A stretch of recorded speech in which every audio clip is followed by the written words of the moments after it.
abeeyongerayo bannakibiina kya Democratic Party bambalidde akakiiko ka Paalamenti akafuusiramu abantu abalondebwa pulezidenti nti balemwa okufuusira obulungi baminisita. Omwogezi w'ekibiina kya DP Kenneth Paul Akande ategeezezza nti bano babayisa tebagoberedde mitendera kubanga abamu ebisaanyizo byabadde bituuka.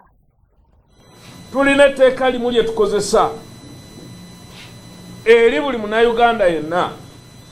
Etteeka erifuga Alhaji Nadduli si ddala, n'etteeka erifuga maama waffe neMeseveni si ddala.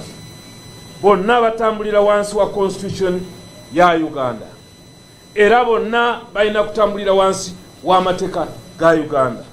Tewali ali waggulu wa tteeka. Senga etteeka likusanze nga tosaanidde kubeera memba wa cabinet, tetusobola kuweta tteeka eryo osobole okuyitawo, kubanga senga kinaatandikwa okukolebwa kaakano n'enkeera kijja kukolebwa ku mulala ne luli kijja kukolebwa ku mulala, kubanga kijja kubanga kiyise.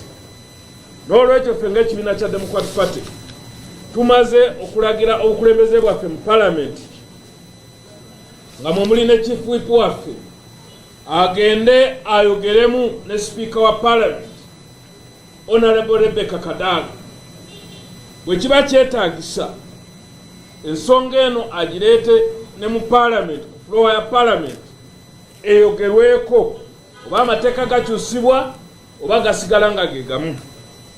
Naye teri munnayuganda ajja kubanga ye ono bwajja bakozesa etteeka ddala ate ng'omulala bwajja bakozesa etteeka ddala. Etteeka lirina kubeera limu, teri muntu ali waggulu w'amateeka gonna.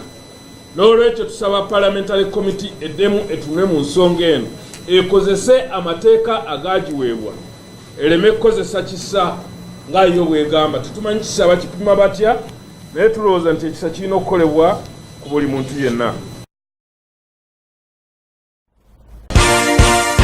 This is Kingdom TV.